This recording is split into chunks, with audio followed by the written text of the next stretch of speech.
Big old cities from long ago, and if you like investigations into big cities or just interesting places in general really, then you should definitely check out another channel I run called Geographics. Each video covers some of the most interesting places in the world from both history and the present day. Recent videos have covered quirky European microstates like Monaco or Liechtenstein, American industrial explosions, secret Soviet nuclear events, the mysterious Atlantis of the Arabian Peninsula, and so much more. Videos run about 20 minutes and take a deep dive into the stories of the locations we cover, so please do check it out. There is a link below. Humanity gathered in communities which evolved into cities from the Neolithic Age. Their reasons for creating communities included mutual protection from the elements as well as from other communities. Gradually, they developed systems for the sharing of water, trade, the disposal of waste, and the means of government. From humble dwellings clustered together, larger cities emerged, some with buildings of immense size and considerable luxury. Cities learned to cope with problems familiar to current times, including housing the poor,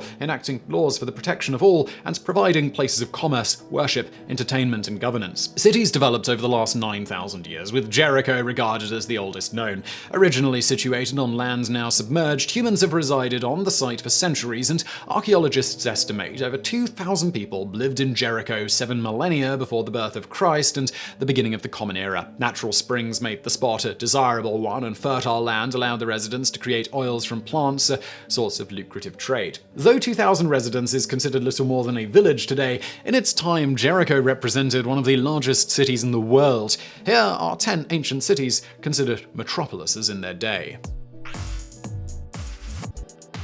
Number 10. Urak held a population of 4,000 at the time described in the Book of Genesis. The ruins of Urak, all that remains of the once thriving city, are believed to be those of the city built by Nimrod described in the Book of Genesis. The biblical name for the city is Erech. Over the many centuries since, the city was rebuilt and expanded using the materials from previous constructions in an early precursor of recycling. While undoubtedly efficient, the practice makes modern-day excavations and analysis difficult. Estimates are that the city contained about 40,000 residents during its peak who engaged in agriculture and trade. It reached its peak population circa 3,100 BCE. Ancient Sumerian traders and farmers took advantage of the city's proximity to the Tigris and Euphrates to create a thriving community, developing considerable wealth and power. They built a canal system throughout the city, facilitating trade and travel. Some believe the practice of writing originated in Urak. The discovery of some of the earliest known tablets in its ruins supports this hypothesis. It also housed the earliest architectural monuments in history. By the 3rd century of the Common Era, the city was largely abandoned, in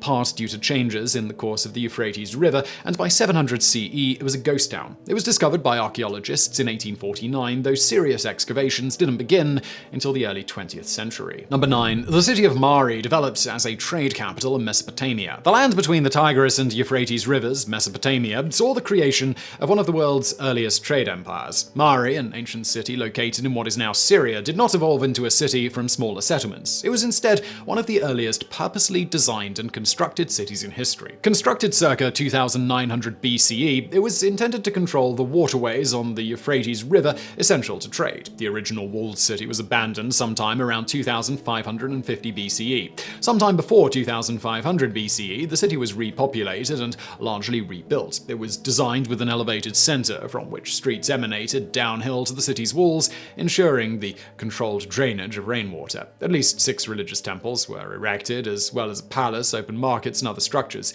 It was abandoned, reoccupied, and abandoned again several times, each rebuilding being completed over the predecessor. The oldest known shop dedicated to the manufacture of wheels was discovered in the ruins of Mari. Its population likely peaked around 50,000 prior to its final abandonment during the Hellenistic period. Today, its ruins are continually looted and damaged by participants of the Syrian civil war. Controlled excavations, which revealed much of what is known about ancient Mesopotamia, were stopped in 2011. Since then, looting has destroyed much of the ancient ruins. Number 8. Some believe the ancient city of Ur to be the birthplace of Abraham. The ancient Mesopotamian city of Ur once sat on the coastline along the Persian Gulf near the mouth of the Euphrates River in what is now Iraq. Over the several thousand years since, the coastline has shifted, and the ruins of the city, believed by some to have been the birthplace of Abraham, are situated several miles inland. Other archaeologists and biblical scholars dispute the ruins as being those of the city of Ur mentioned 4 times in the Book of Genesis. At its height, around 2200 BCE, BCE, the population of Ur is estimated to have been between 65,000 and 100,000. Ur stood as a major seaport and trading center and developed a society marked by several levels of class. The highest-ranking, wealthy merchants, members of the nobility, and religious leaders lived in considerable luxury, with excavations revealing numerous palaces and mansions. Excavations also revealed thousands of cuneiform tablets, Sumerian writing,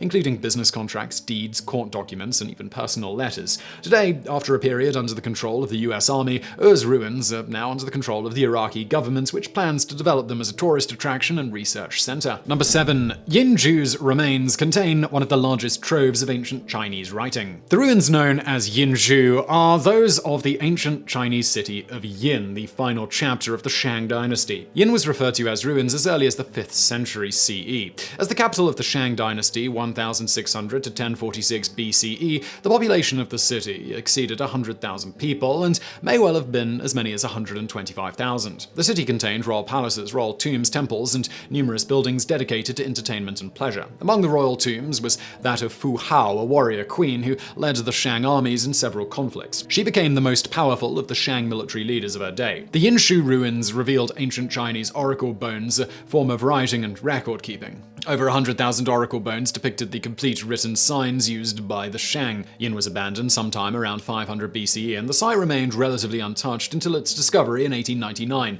Since then, it has been closely studied and excavated by archaeologists, and today it's open to the public for tours. Number 6. Two cities named Babylon were once the largest population centers in the world. The first Babylon was built into a large fortified city by Hammurabi, an Amorite king. By 1670 BCE, it was the largest city in the world, according to some estimates, with a population of well over 150,000. After Hammurabi's death, the city fell into decline and was ruled at different times by the Elamites and the Assyrians. The latter destroyed the city and built a new Babylon on the site of the old. It was this second Babylon which included, allegedly, the Hanging Gardens, listed as one of the 7 wonders of the ancient world. Unfortunately, the existence of the Hanging Gardens and their whereabouts has never been confirmed by archaeology or historical scholarship. According to the Babylonian and Hebrew Bible, King Nebuchadnezzar II destroyed the Temple of Solomon in Jerusalem and exiled the Jews to Babylon, where they joined a population believed by some to have exceeded 200,000 during the 6th century BCE. In the late 20th century, Saddam Hussein decided to build a modern palace on the ruins of the old city, and like Nebuchadnezzar before him, used bricks inscribed with his name during the construction. Saddam styled himself as son of Nebuchadnezzar and had portraits of himself and the ancient king installed on the gates of the ruins. Number 5. Carthage rivaled Rome as the most powerful city in the ancient Mediterranean. The Roman poet Virgil described ancient Carthage as containing marvelous buildings, gateways, cobbled ways, and the din of wagons. Here men were dredging harbors, there they laid the deep foundations of a theater and quarried massive pillars. Ancient Carthage grew to eventually support a population of nearly 500,000 people. They traded with other Mediterranean cultures in olive oil, wines, grains, leathers, and fabrics. Surrounding the city were extensive farmlands and orchards. On its waterfront, 2 man-made harbors supported its maritime industry. One housed its massive war fleet of over 200 ships, the other its trade operations. Building codes controlled the layout of the city's districts and the design of its houses and places of business. Some structures in Carthage reached a height of 6 stories. Most private homes were 1 or 2. A wall fronted them to the street, inside of which was an open courtyard, often landscaped with fruit trees. The Romans famously razed Carthage and later rebuilt it under Julius Caesar in 49 to 44 BCE. By the beginning of the 2nd century of the Common Era, Carthage was the 2nd largest city in terms of population in the Roman Empire, again housing about 500,000 people. It also became a major center of early Christianity, which led to the destruction of many of the shrines and temples erected by the Romans. Number 4. Pompeii was one of the Roman Empire's most prosperous cities. Although relatively small in terms of population, which peaked at around 20,000 just prior to the city's burial under volcanic ash, Pompeii presented a prosperous community. Its residents enjoyed many amenities, including a large amphitheater, public baths, temples, indoor theaters, and markets. The Macellum of Pompeii, a large urban market, contained multiple food stores, butchers, wine merchants, and fishmongers. Some workers in the market lived on the large 2nd story of the building. Some citizens purchased their olives and figs at the market, while others with larger gardens grew their own. Pompeii prospered by receiving goods arriving by sea and shipping them to other destinations in the empire, facilitated by the nearby Appian Way.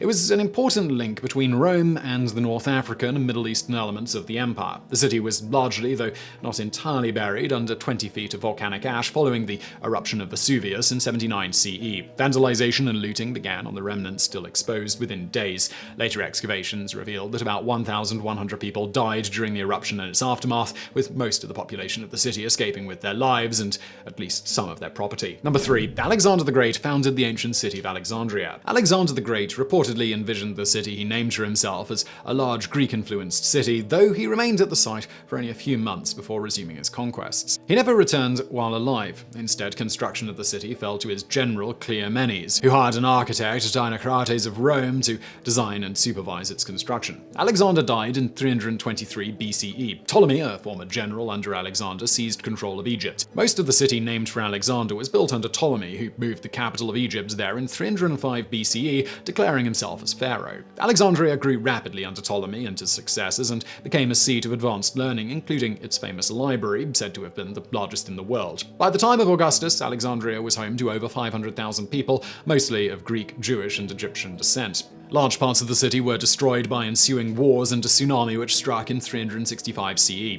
The famed Library of Alexandria was destroyed nearly a century earlier, the result of a rebellion against Roman rule. The Great Lighthouse of Alexandria, also called the Pharos, was one of the 7 wonders of the ancient world. In 1994, its ruins were discovered by French archaeologists submerged in the seabed of the harbor. Number 2. Athens has been occupied by humans continuously for 5,000 years. The city of Athens bears the honor of being one of the oldest named communities in history. It grew to be the largest of the Greek city-states and contributed more to Western culture and evolution than any of the others. Among the residents of Athens counted the physician Hippocrates, from whom the Hippocratic Oath was derived. Socrates, Plato, and Aristotle lived and studied in Athens, as did ancient historians Herodotus and Xenophon. By the 2nd century of the Common Era, Athens was regarded as the seat of learning and philosophy in the Western world.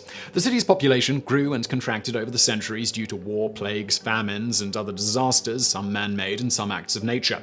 In the late 4th century CE, it was sacked by the Visigoths, who destroyed much of the ancient city. Over the centuries, it fell victim to the Saracens, Turks, Slavs, and others, but the city also rebounded. Today, the ruins of Hellenistic Athens stand among the buildings of the modern capital of Greece. The ancient Parthenon is a frequently referenced symbol of antiquity, easily recognized around the world. Number 1. Rome reached its ancient population peak in the 2nd century CE. Ancient Rome grew from a small riverside community on the Tiber around 1000 BCE to the capital of a huge empire by the end of the 1st century CE. Its roads emanated from the city to points across Europe, North Africa, and the Middle East. Aqueducts carried water from faraway points to the cities and towns of the empire. Roman citizens enjoyed a standard of living far above those of the lands which its armies conquered. By the beginning of the 2nd century of the Common Era, about 1.5 million people lived in Rome and its suburbs. Following the reign of Commodus, Rome entered a period of decline, hastened by the raids of Germanic tribes and the Franks. With the Western Empire collapsing, the capital of the Eastern Empire, Constantinople, surpassed Rome in both size and influence.